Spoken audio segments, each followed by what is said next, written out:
Wolfman follows Blake, a family man who decides to take his family out to his childhood home in rural Oregon to spend some time together. As they arrive at the farmhouse, they are attacked by an unseen creature. As they barricade themselves inside, Blake starts becoming something very inhuman and very sinister. So this film was directed by Leigh Whannell and it stars Christopher Abbott, Julia Garner, and Matilda Firth. So I've been looking forward to Wolfman for quite some time now. I really like Leigh Whannell as a director. I'm a big fan of Insidious Chapter 3. I haven't seen Upgrade, but I've heard nothing but good things about it. I really liked The Invisible Man until it kind of fell apart for me towards the end. So Wolfman was one of my most anticipated films of the year. The only kind of hesitations that I had about it were, one, the fact that it was being released in January, because January is normally a dumping ground for horror movies. And two, whatever that guy at that Universal convention was dressed up as the Wolfman, he just looked like he had this really shitty mask on. I was like, what's that? I don't like that. What is that? So aside from those two reservations, this was one of my most anticipated films of the year. And look, as a January horror film, it's far better than you would expect. As a Leigh Whannell werewolf movie, it's quite disappointing. And while I'm pretty indifferent to this film overall, it is more good than it is bad. And one of the main things that I really liked about this film is how some of the horror comes from the transformation and viewing the transformation from the perspective of the Wolfman himself.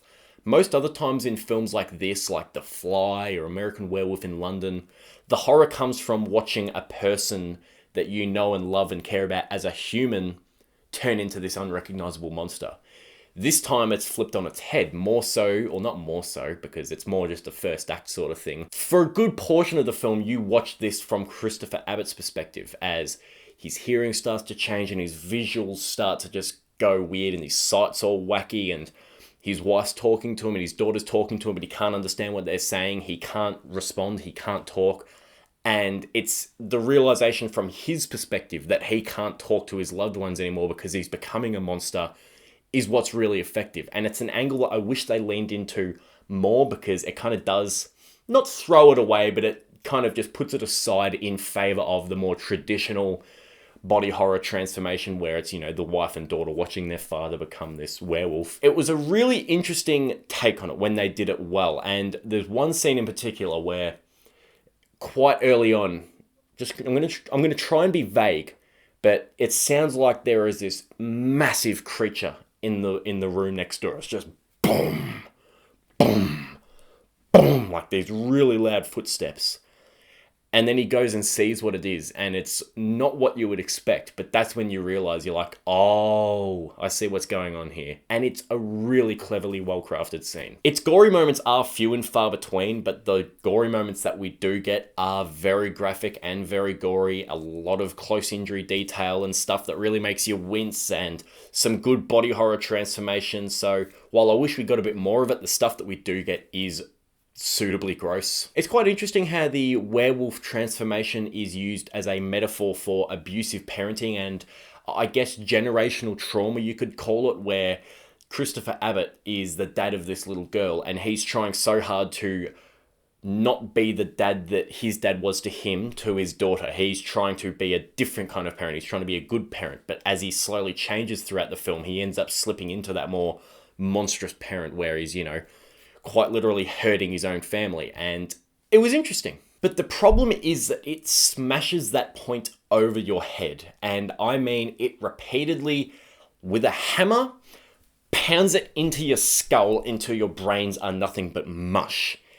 There is no room for interpretation here. It is so hell-bent on making sure the audience is 110% aware of the themes of this film that it becomes more like the characters are a vessel for the screenwriters because they seem to think the audience are a bunch of morons, instead of allowing you to kind of feel it and understand it yourself and read it your own way. It's just it's like hitting you over the head with the message, and it just becomes a lot less interesting than what it could have been. And because the writing is so on the nose and obvious, it leads to some really clunky dialogue as well. Like, there is some really strange things, like the dad in the opening scene of the film, he says it like 3 or 4 times throughout the film to his daughter, "My job is to protect you. I'm here to protect you. And it's just like, you're not speaking like a real person. And it's so obvious. It's like, okay, yeah, obviously he's going to become the Wolfman and he's not going to be able to protect his daughter anymore because he's going to become the thing that hurts. And there's another thing. Another quote was like, sometimes you're so scared of your kids being scarred that you become the thing that scars them.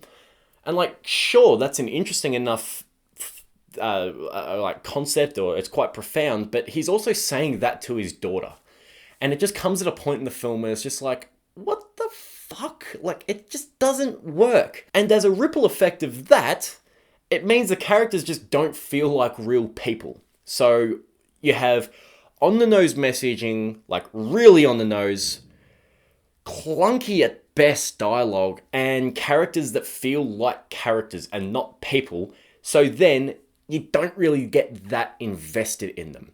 I think they do fine for what they're given. Like Christopher Abbott's good. Julia Garner in particular, I really liked her in Apartment 7A, and she was very good here. And Matilda Firth as the daughter was probably the best part of the film, if I'm going to be perfectly honest. Like, she did a really good job. It's just that they're not written to be human. They're written to be movie characters that do things. They go from point A to point B to point C to D. And it's just like, you struggle to really feel that emotional connection that the film wants you to have. And I know that it wants you to have that connection because it repeatedly, as I said, smashes you over the head with its message. And the last issue I had with this film is that the wife and the daughter are far too calm in this scenario. Like, ridiculously calm, to the point that every 5 minutes I kept going, why aren't they a little more concerned? Like, they're watching in a 12-hour span, the father and husband of the family turn from that into a werewolf. And yes, they're shocked and horrified, but not to the point that you would expect them to be. Like, they kind of get used to it really quickly. And it's just like, this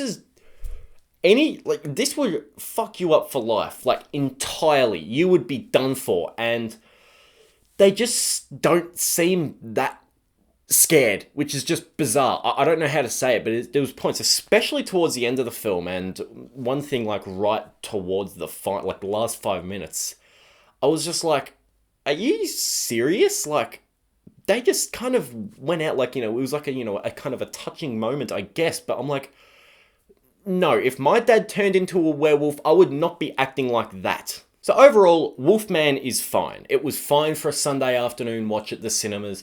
It's not as good as a Leigh Whannell werewolf film could have been, and in my opinion should have been.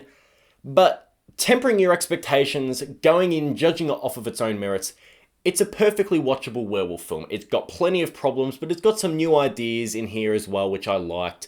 It's got some good body horror. It's paced relatively well. I was never bored when watching it.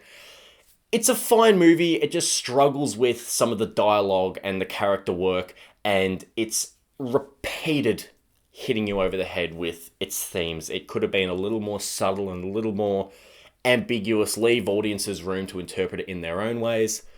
But overall, I would say that Wolfman is worth a watch. So that is my review of Wolfman. If you have seen this film, let me know what you think of it in the comments. Like, share, and subscribe if you enjoyed this, and check out some of my or more reviews. I will put a link somewhere on this screen for all of my 2025 movie reviews so far, and I will see you all later. Bye.